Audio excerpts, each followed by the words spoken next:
nós estamos sempre agindo, vivendo num ambiente cultural. Cultura tem a ver com moldar a história, com moldar a natureza, às vezes moldar até as pessoas para fazer o bem ou fazer o mal com isso, de uma forma que glorifica a Deus ou não. Então, cultura tem a ver com essa força formativa.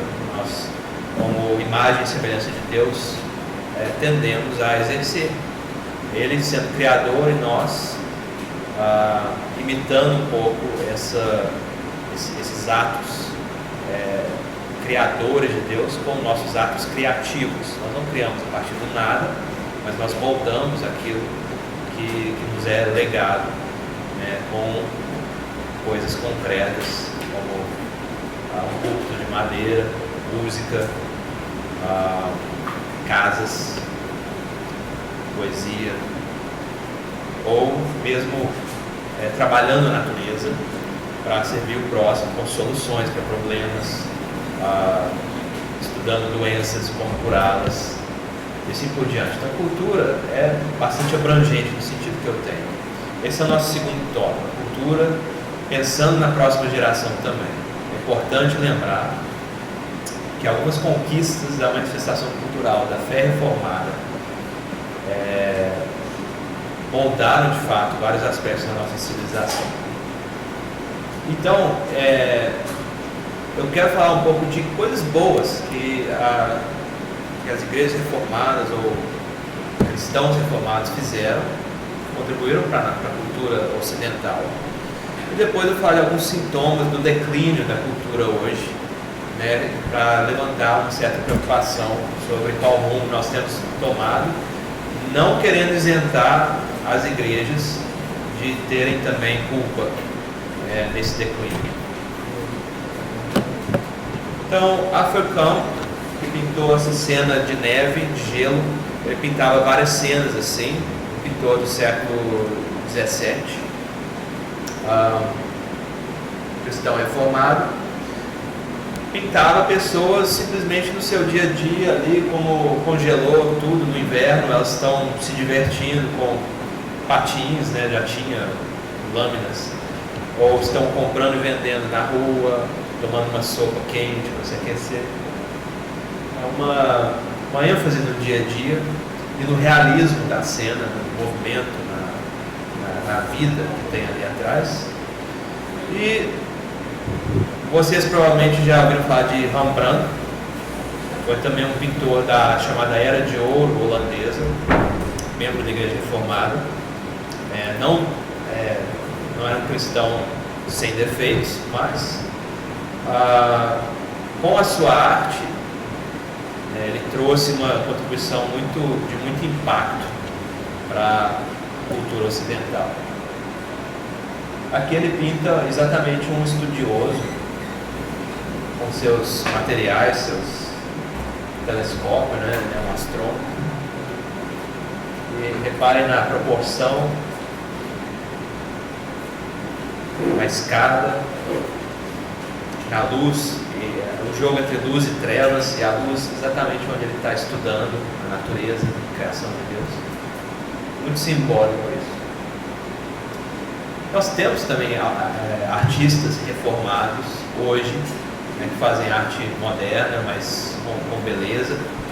Esse é Fujimura, ele é um presbítero na Igreja Presbiteriana Americana, muito famoso artista, escreve sobre arte do ponto de vista cristão. Ele faz pinturas modernas usando materiais novos, tintas com cores especiais, igual esse azul, e folhas de ouro também. Muito famoso artista. Nós temos um legado também de prédios de igreja, são maravilhosos, podem ser antigos, igual esse da esquerda, a igreja em Kampen, com uma mesa para a Santa Ceia, pia batismal, púlpito. Reparem, tudo limpo, simples, mas belo.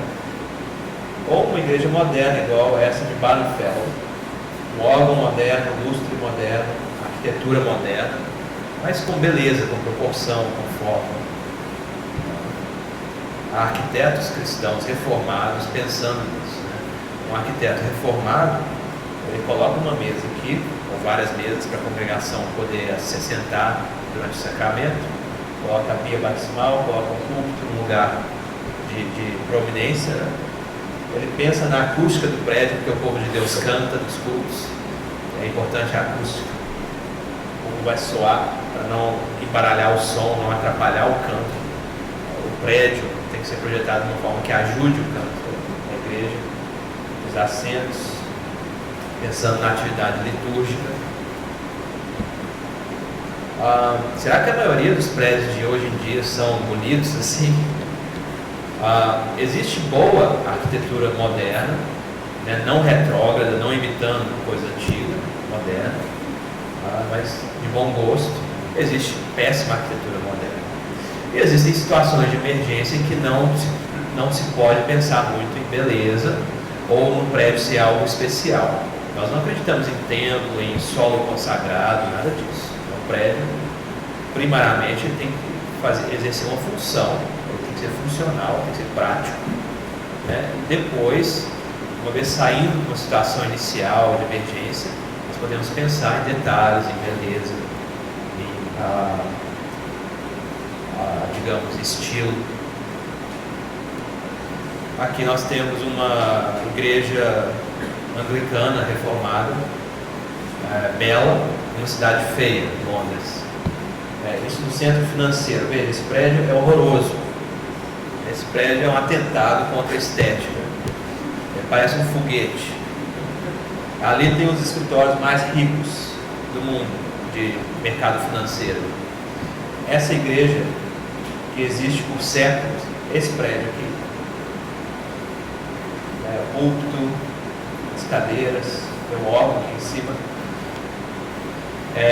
uma igreja fiel, reformada, abre todo horário de almoço para os banqueiros do prédio horroroso irem lá visitar, e lá eles escutam o Evangelho. E eles têm um estudo bíblico para banqueiros. Mas, veja, eles gastam milhões por ano preservando esse prédio histórico, custa caro, tombado, fazem questão, está num lugar muito feio da cidade, esse tem um prédio. Nós temos na tradição reformada músicos excelentes, né? Deveriam ser mais famosos, mas são bem conhecidos, né? Jan Pieterszoon Sweelinck era organista, um dos grandes nomes da música renascentista, fez arranjos dos Salmos de Genebra. Eu não sei quanto de música reformada vocês conhecem ou já leram a respeito. Numa época, na Holanda, os reformados não queriam usar os instrumentos musicais, mas quem era dono dos órgãos era a prefeitura. Então a prefeitura interviu na igreja e mandou tocar os órgãos. O que eles faziam? Então, os compositores, igual os Sweelinck e os organistas, vão improvisar sobre a música que vai ser cantada no culto, antes do culto e depois do culto. As pessoas irem se acostumando, né, a entrar num humor mais reflexivo antes do culto, e depois, para não ter aquela transição brusca entre o fim do culto e a conversa, né? O salmo que nós cantamos, ele vem da época da Reforma, né? A melodia, a música que nós cantamos, ele estava lá no Saltério de Genebra, né? E é um dos grandes feitos da cultura que foi criada pelos reformados, que hoje, onde tem uma igreja reformada, os salmos de Genebra são cantados. A mesma música que se cantava 500 anos atrás, são cantados hoje. Eu fiz alguns estudos sobre isso. Eu descobri que na Turquia otomana, cerca de 1600, mais ou menos, né, alguém foi sequestrado pelos muçulmanos para a corte e virou músico da corte. E o sultão pediu: então faça para nós, por favor, algumas músicas. E ele pegou alguns salmos, os 10 primeiros, os 11 primeiros, pôs na língua dos otomanos, inclusive da direita para a esquerda, então a partitura está ao contrário. E ele colocou salmos de Genebra no palácio dos muçulmanos em Istambul. Eram cantados na corte. Hoje, nas igrejas da Hungria se cantam salmos igual ao salmo que nós cantamos. Na Coreia, no Japão, em português, em 1768, a última versão que eu tenho notícia. Vocês se lembram do João Ferreira de Almeida, o primeiro tradutor da Bíblia em português? Ele morreu antes de terminar a tradução. O colega dele, era holandês, que falava português, terminou a tradução da Bíblia em português, a primeira tradução completa da Bíblia em português. Eles eram pastores na Indonésia, lá tinha uma colônia portuguesa. A igreja era reformada, mas falava português na Indonésia. Lá eles cantavam o Salmo de Genebra. Eu achei uma tradução, 1768, em português, com o catecismo de Heidelberg no final. Bom, já tem em português todos os salmos, tudo bem, não está em português bem arcaico, com poesia feita por um holandês, foi ele que fez, não foi o João Ferreira de Almeida. Não está muito boa para cantar, não fica muito inteligível. Mas esse trabalho com salmos, de resgatar essa música que existe já há 500 anos, que o próprio Calvino encomendou, seguindo regras específicas do canto da congregação. Não é trazendo a música de fora, a música dos bares, das tabernas para a igreja, não. É a música que foi feita, formulada com regras novas para a igreja conseguir cantar bem, com ordem. Então, na época que só os coros cantavam, na igreja de Roma, só os especialistas, os que tinham a habilidade de cantar, e a congregação ficava em silêncio. Então foi uma revolução isso na música da igreja. E nós nem sabemos disso muitas vezes. E artistas modernos. Esse The Court fez a Bíblia visual para pessoas com deficiência mental. Então é uma linguagem muito fácil de entender, frases curtas, e ele fez as pinturas para ilustrar. E depois virou uma Bíblia infantil, mas a ideia era alcançar pessoas com deficiência mental com essa obra de arte. É um livro grande com várias pinturas. Eu tenho um dos livros que é a história de Jesus acalmando a tempestade. Anne de Vries, que foi um dos autores que fez uma série de explicações das histórias da Bíblia à luz da história da aliança para crianças. Então, o povo reformado holandês nas famílias leem a Bíblia de Anne de Vries para crianças pequenas, porque ele já faz uma aplicação de como Cristo pode ser achado, por exemplo, no Antigo Testamento. Nós temos não só artistas, músicos, formadores de cultura, arquitetos reformados na história, mas também estudiosos que estudaram o que é beleza, o que é arte, como melhorar a arte, o que seria arte cristã, como o Rob Maga, aqui conversando com estudantes, Francis Schaeffer. Então, de fato, nós temos um legado artístico, cultural que deve ser celebrado, deve ser mais conhecido. Não são só cristãos, são autores reformados, pintores reformados, arquitetos reformados. Muitos de nós sabemos muito pouco sobre o que o povo reformado fez para moldar uma vida cultural que glorificasse a Deus. Eles não estavam falando, olha, nós somos cristãos dentro da igreja só. E eles não são pintores só de cenas da Bíblia, ou só fazem arquitetos que só fazem prédios de igreja.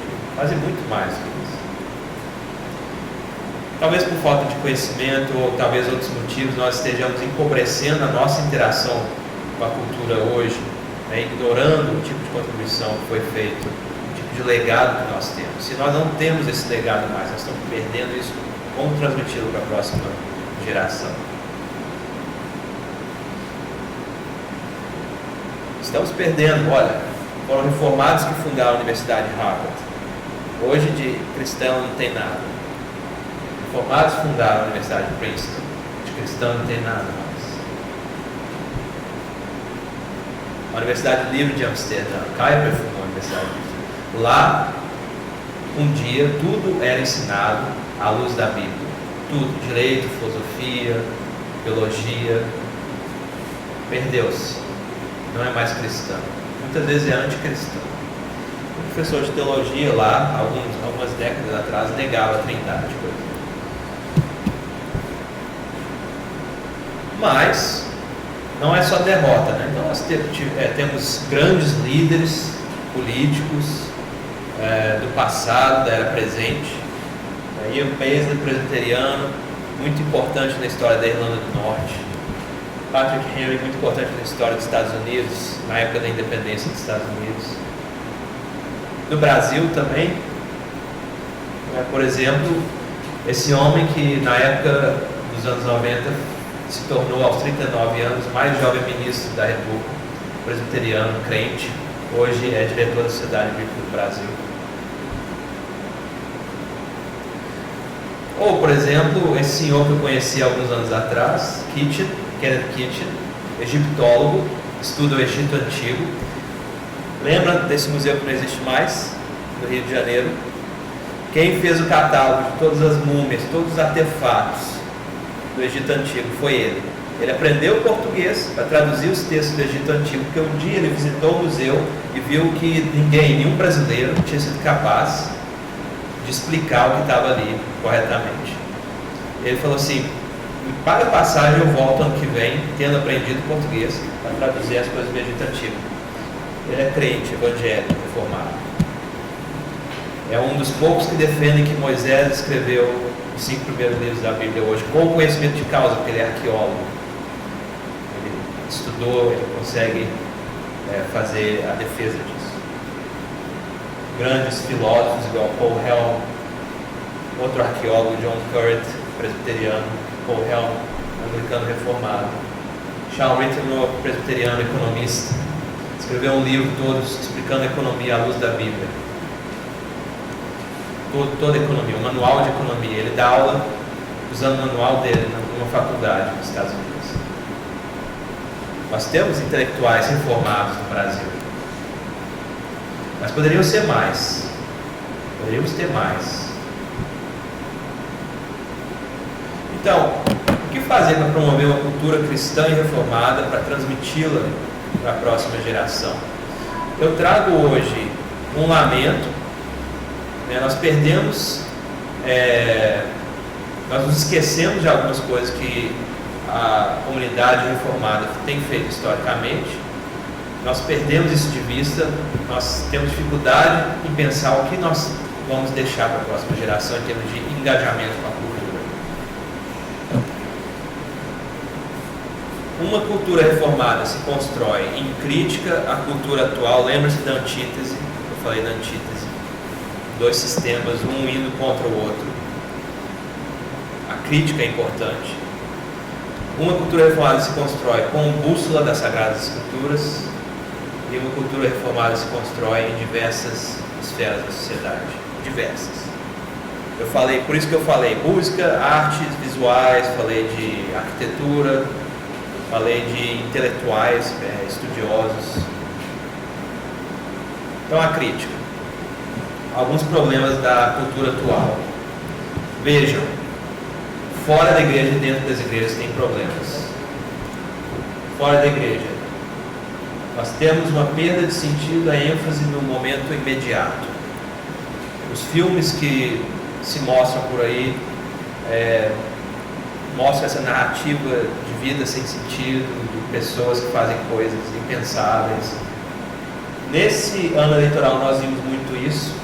Na nossa vida pública, o nosso ego fica exposto. Nós trazemos muita sensibilidade para qualquer conversa, qualquer coisa que falar, alguém vai ficar ofendido ou agressivo. As pessoas perderam o senso do que é a vida pública, perderam o vocabulário, uma capacidade de articular argumentos. Agora é tudo com base no eu me sinto assim ou você me fez sentir desse jeito. De novo, ano de eleição, mas esse ano está especialmente configurando esse tipo de coisa. Talvez porque por causa dos problemas que eu apontei antes na educação. A pessoa com menos vocabulário, com menos ideias, tendo sido menos exposto a boas ideias, a bons argumentos contra e a favor de cada assunto, não consegue articular pontos de vista, defender argumentos. Nós temos um abuso da tecnologia e da riqueza. A tecnologia é uma ferramenta, ela faz coisas maravilhosas, cura doenças, ajuda a diagnosticar doenças, faz muitas coisas boas, facilita o meu trabalho, mas a tecnologia também pode ser abusada, e tem sido. Dinheiro, mesma coisa. Você pode ajudar as pessoas com dinheiro, você pode comprar coisas que você precisa com dinheiro, mas você pode abusar da riqueza, pode desperdiçar, pode priorizar coisas que não deveriam ser prioridade.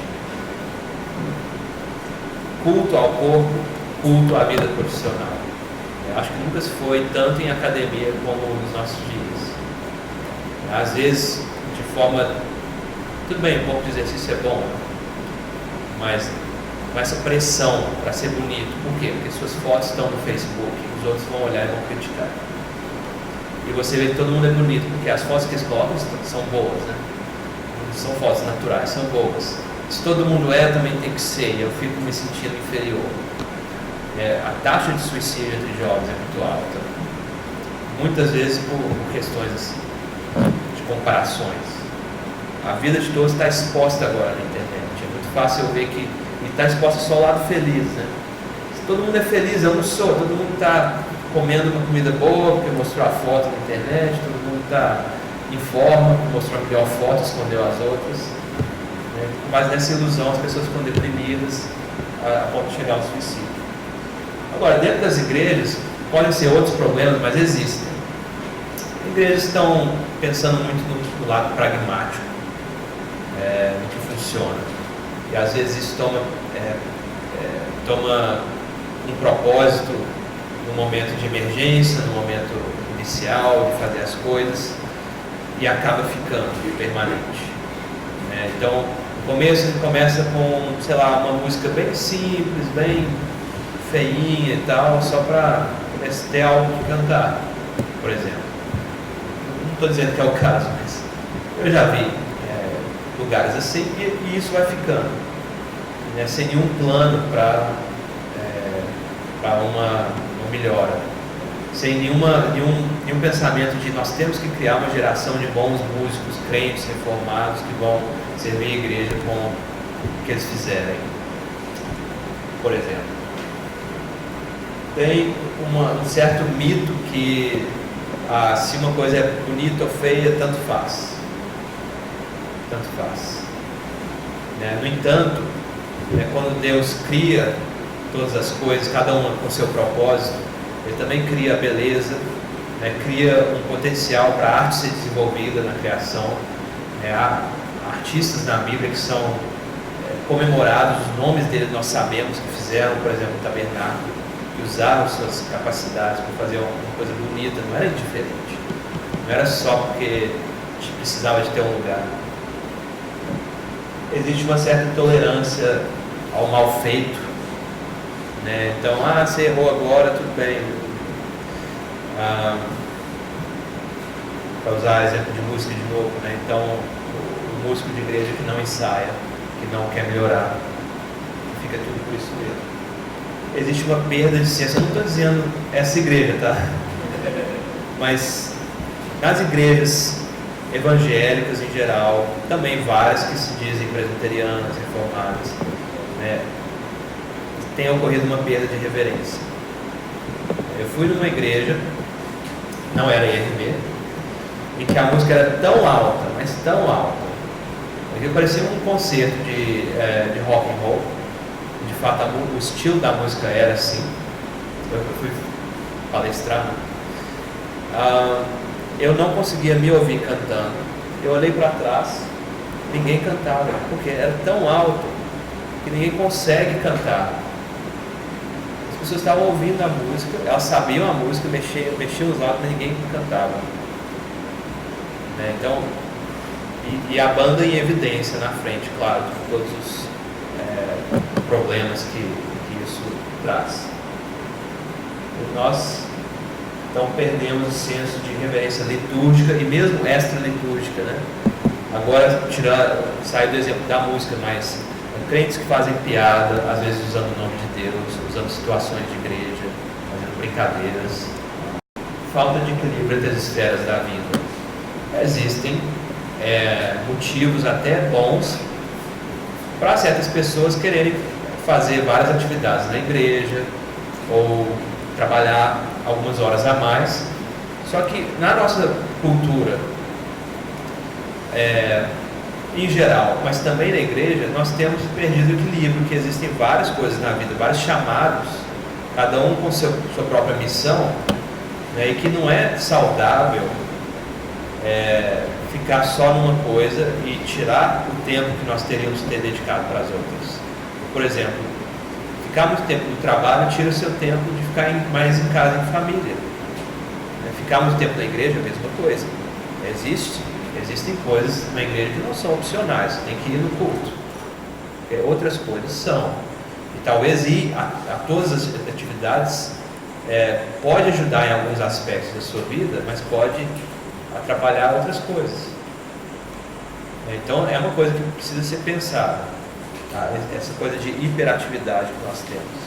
Existem na nossa cultura alguns problemas na música e na arte, eu vou falar por alto, tá? Mas eu acho que quem já escutou música erudita contemporânea já deve ter entrado um pouco em choque, né? Porque ela é muito abstrata, ela soa mal aos ouvidos, ela não dá para digerir muito bem.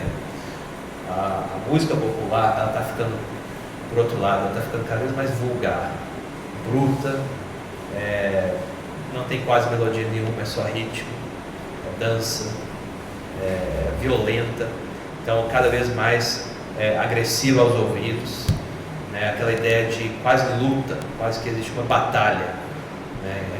naquela peça musical. Pode ser que as palavras da música sejam muito vulgares, agressivas, violentas, palavras de ofensa às autoridades, por exemplo, né? Pensa em vários gêneros musicais que nós temos populares. Nas igrejas, de novo, estou falando dessa, mas eu tenho visto músicas que são repetitivas, são simplórias, a melodia não tem nenhum desenvolvimento, ela é muito previsível, imita muito a música pop, que é assim, cheia de repetições, de chavões musicais, né? Música da igreja que é muito açucarada, em excesso, quase a ponto de você pensar, acho que Jesus é o namorado aí do cantor que está cantando de um jeito tão adocicado, falando de amor de um jeito que é quase amor, né, de namorados. Então não tem aquela ideia de Deus que é o Rei dos Reis, que é Senhor dos Senhores, que é o Deus da batalha.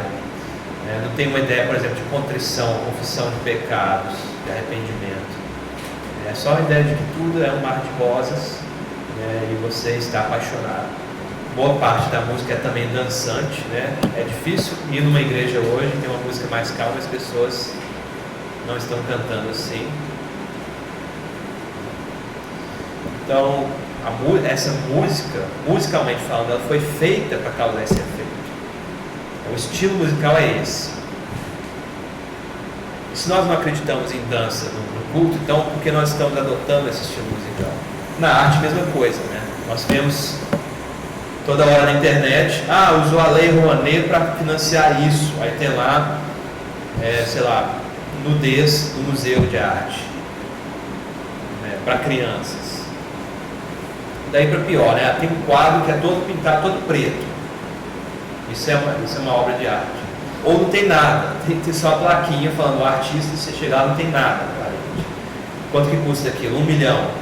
É uma arte alta, ela está longe do povo, não apela para ninguém, só para uma elitezinha que vai fazer comentários a respeito de como é profundo aquilo.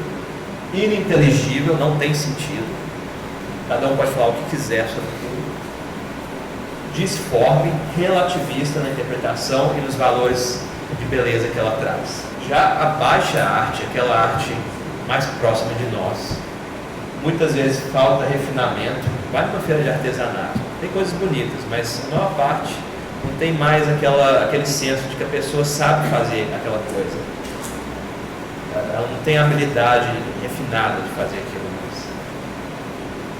Falta de apoio. É claro, hoje em dia você é um artista, né? Ah, mas você também trabalha? Não, eu sou um artista. Esse é o meu trabalho. É difícil entender isso.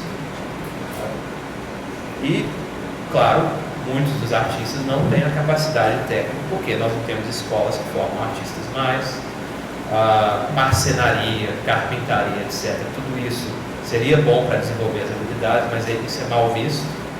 As pessoas acham que isso é menos sofisticado, quando isso é a base para você ter capacidades artísticas, desenho.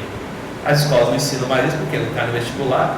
Vai aprender história da arte, quem pintou o quê, quem fez qual escultura. Por que a criança vai aprender a desenhar? Ela tem um iPad agora, ela tem um telefone, a criança tem 5 anos e tem um telefone. Não tem coordenação motora. Problemas. Dependência muito pouco saudável da tecnologia. Uma criança dessa idade usando um aparelho eletrônico muito tempo, ela vai retardar o desenvolvimento motor dela. Tem pesquisas que mostram isso. Que ela faz esse momento e esse. Ela não está desenhando, não está aprendendo a pegar no lápis, no garfo, etc.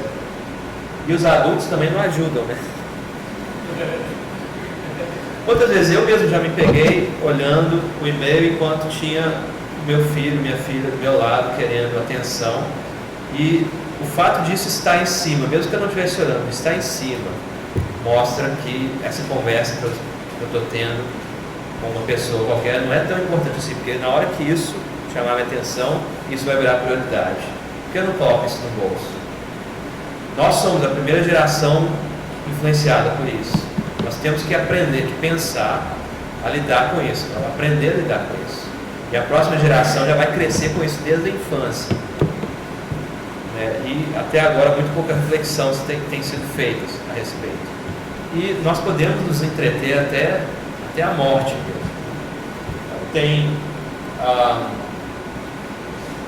Tem a facilidade que você tem de ligar a televisão e deixar a criança hipnotizada, se você não quer dar atenção em casa. Às vezes eu não contrataria uma babá, mas eu tenho televisão, eu posso deixar ligado, e a criança fica lá em paz. É muito mais difícil, ficar interagindo com ela o tempo todo. Tem adulto aí de 40 anos nas costas jogando videogame. De novo, a primeira geração que está enfrentando esse tipo de problema. E qual tipo de jogo? Aquele jogo que você tem que traficar armas e roubar carros e matar não sei quantas pessoas. Então, assim, isso é o que a nossa cultura experimenta por aí, né? Em termos de bússola, nós já falamos de algumas coisas, agora não precisa repetir, mas nós temos as Sagradas Escrituras. Depois leiam um pouco, mas eu acho que são passagens familiares. Então, Gênesis 1, 27, 28, nós temos o mandato cultural. Deus cria o ser humano especial, por quê? Porque é a imagem dele. Fala, você como minha imagem, você tem que exercer sua criatividade na natureza, crescer e multiplicar, e você também vai ter autoridade sobre o jardim, sobre os animais. Gênesis 3, a gente vê que aquele mandato cultural que era da criação era bom, portanto, ele é afetado pela queda. Então agora fazer isso vai custar suor, vai custar sangue, vai custar lágrimas. Então agora vai cultivar o campo, mas não vai render tanto. Pode ser que nem renda muito. A mulher vai criar o filho, crescer e multiplicar, mas agora ela vai ter o filho e vai doer. Então a queda afeta a nossa atividade cultural. Só que Jesus vem para transformar isso. Então Apocalipse 21 nós vemos que essa ordem de moldar a criação de Deus, com a ajuda do próprio Deus, ela vai ser cumprida. Então não vem um retorno para o jardim do Éden, não é isso que acontece. Onde está a árvore, que era a árvore da vida, que era do jardim, ela está agora numa cidade, em Apocalipse 21. É um jardim. A gente não está naquela ideia romântica de desfazer tudo que a cultura é má, necessariamente, então tem que ser desfeita, ou nós temos que isolar dela e voltar para o jardim. Não é isso. A cultura tem que ser feita do jeito certo. João 17, claro, a oração do Senhor Jesus, né, pelo povo de Deus, e ele fala do mundo, mas não do mundo. Então ele ora pela preservação, ele não ora para separação, para preservação do seu povo no mundo. Lembre-se dos dois livros que devem ser lidos juntos no Antigo Testamento, Daniel e Esther. São de épocas diferentes, mas um mostra a fidelidade dos filhos de Deus no exílio, numa cultura estranha, que impunha certos valores que não eram os deles, e eles resistiam a isso, a fidelidade. E Esther, ao contrário, pelo menos no começo do livro, mostra pessoas que tiveram a chance de sair dali, voltar para a Terra Prometida, mas continuaram, as famílias continuaram, e agora elas estão numa situação de terem se misturado com o sistema. Esther, Mordecai, todo o povo ali na Pérsia, eles gostavam do sistema. Eles usavam o sistema a seu favor. Aliás, como que eles descobriram que Esther era bonita? Porque uma mulher judia, modesta, não estaria tão à mostra assim. E aliás, o concurso de beleza é muito complicado, é um eufemismo, né? Até chegar uma hora que realmente há uma conversão, há uma mudança de mentalidade. Mas é uma situação parecida com dilemas que a igreja enfrenta hoje. A igreja está num contexto cultural que é hostil à aliança, e por conveniência muitas vezes nós absorvemos parte desse contexto, em vez de enfatizar que existe uma antítese, que existe uma tensão entre dois sistemas, e que nós vamos na direção oposta. Nós não estamos falando aqui de nos retirarmos da cultura, viver numa bolha, num mosteiro, nada disso, mas é de manter a antítese. No entanto, nós lemos em Jeremias que há uma ordem para viver na cidade, e isso está falando do exílio. O povo vai ser tirado da terra prometida, vai ser colocado numa cultura estranha. E Jeremias fala: tenham filhos lá, cultivem a terra e orem pela paz da cidade, busquem a paz da cidade. Interessante. Ele não está falando para se isolar, para viver na bolha, no gueto, mas ele fala para ter um impacto positivo. Lembrando que na fé reformada nós temos, nas confissões de fé, por exemplo, nós temos diretrizes também. O Catecismo de Westminster fala sobre o fim principal do homem, amar a Deus, glorificá-lo sobre todas as coisas. O Catecismo reformado fala dos 3 ofícios de profeta, sacerdote e rei, que significa ser um cristão. Bom, um profeta, eu vou falar contra essas coisas, eu vou falar a palavra de Deus. Como rei, eu vou combater com valentia, com coragem, força, o pecado na minha vida, aquilo que tem à minha volta. O sacerdote, eu dedico esse mundo a serviço de Deus, eu dedico a minha vida a serviço de Deus.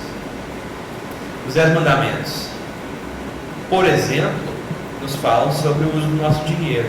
Eu uso meu dinheiro de forma boa ou de forma ruim. Se eu desperdiçar é ruim, se eu ajudar o próximo é boa. Lembra-se da interpretação mais ampla dos 10 mandamentos. Mesma coisa para vários outros aspectos da nossa cultura. Quando nós olhamos para a omissão, talvez dá uma certa tristeza. Por que hoje nós não pensamos muito em certas coisas que foram faladas aqui? É importante reconhecer que, primeiro, nós somos limitados com o nosso nível de instrução, de prática. Sempre tem que começar de algum lugar. Se for o caso, começar do zero é muito mais difícil, desafiador.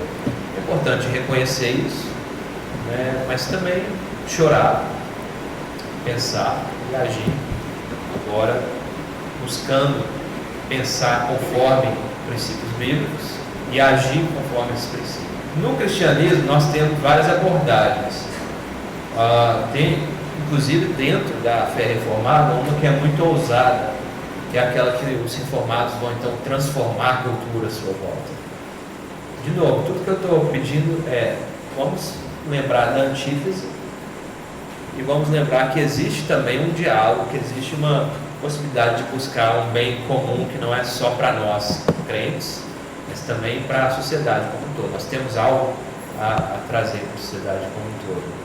Hoje se fala muito da opção beneditina, né? Aquela regra de São Bento, que é a regra do mosteiro. Você, olha, o cristianismo está apanhando da cultura. Não é melhor todo mundo reagrupar, ficar numa bolha por um tempinho, aprender a ser cristão na cultura de novo e depois voltar? Isso é um assunto novo que tem que ser trazido, tem que ser debatido. Um pouco de aprendizado é bom, mas não tem como nos isolarmos da cultura, não tem como fazer essa bolha. Parte do motivo é porque tudo que tem de errado com a cultura e a nossa volta está no nosso próprio coração. Então é a hora também de refletir o que tem dado errado, o que precisa mudar na nossa própria comunidade. Deixa eu dar um exemplo de tentativa de bolha que é contraditório. Esses são os Shakers, uma seita do século XVIII. Eles tinham uma prática de danças estranhas e uma crença que eu acho positiva é que eles tinham que aprender a trabalhar com as mãos e desenvolveram um estilo próprio de fazer cadeiras, casas, mesas, móveis, artefatos, roupas diversas que refletia a fé deles. Ou seja, eles colocavam princípios da cosmovisão deles na cultura que eles moldavam. Então a arquitetura deles era simples, porque a fé deles, um dos princípios era de simplicidade. Não podia fazer nenhum enfeite na cadeira, nas roupas, não tinha botão nas camisas.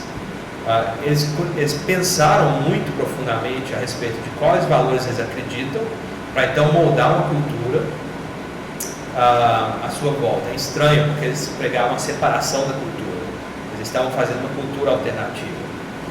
E estranho também porque eles eram contra ter filhos. Então eles deixaram de existir. Foi no século XX.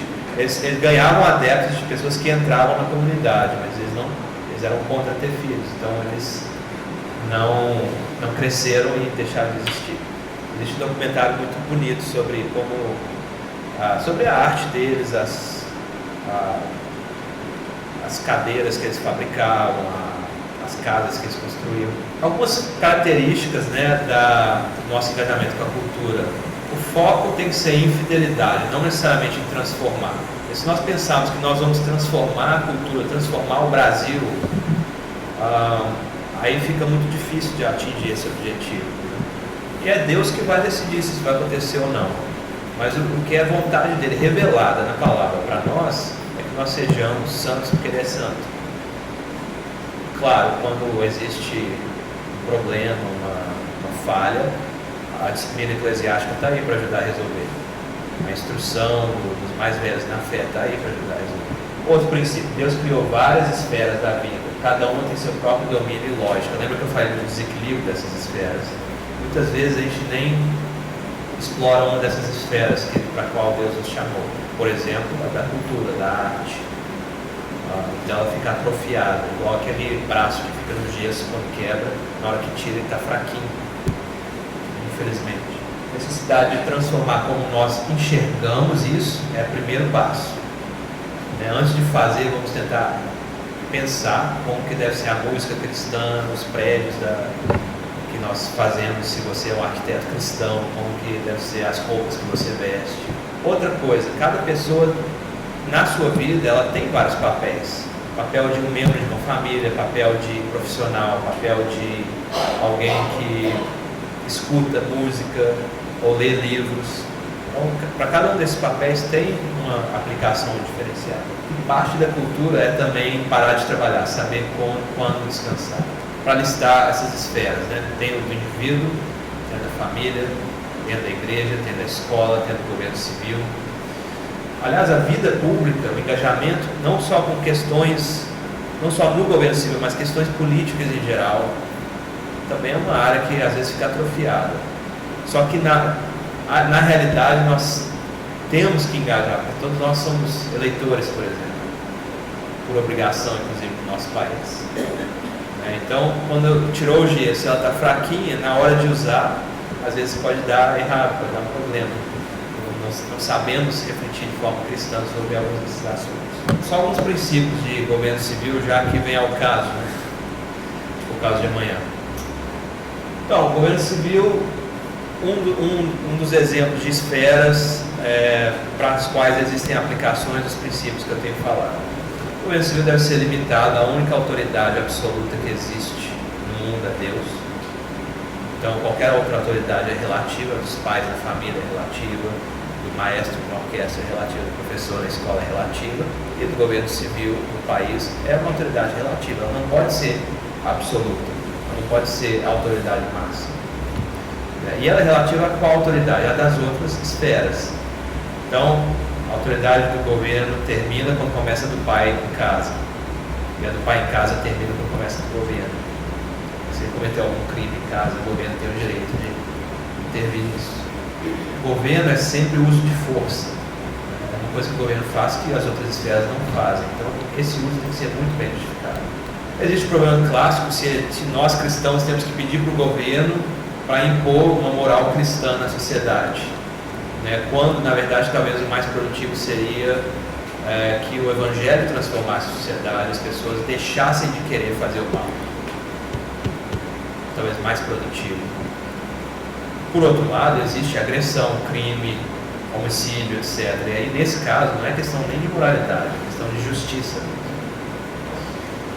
As pessoas têm ficado desiludidas com os políticos e a esfera pública em geral. É importante não deixar que isso nos expulse da vida pública como igreja. Porque na hora que nós nos retirarmos da vida pública como igreja, cria-se ali um vácuo. As ideias reformadas, que nós queremos ser as ideias certas, não estarão mais representadas. Nesse vácuo, qualquer coisa pode acontecer e depois nós vamos reclamar quando eles vierem atrás de nós, com as ideias que eles decidiram, porque nós não estávamos ali no processo. E fica a discussão, o que fazer para melhorar a nossa produção cultural, ou talvez resgatar a cultura reformada que foi criada ao longo dos séculos e passar ela para a próxima geração. Tem a ver com a educação, que nós discutimos antes? Tem. A educação é transmissão de conhecimento, de valores, de tradições para a próxima geração. Mas também tem a ver com o nosso dia a dia. Não precisa de ser numa escola. Tem a ver com o nosso dia a dia, com a forma como nós pensamos, encaramos isso, como nós fazemos no dia a dia. Eu estou deixando agora, a gente pode fazer a discussão, mas eu vou deixar o meu e-mail para quem quiser entrar em contato aí.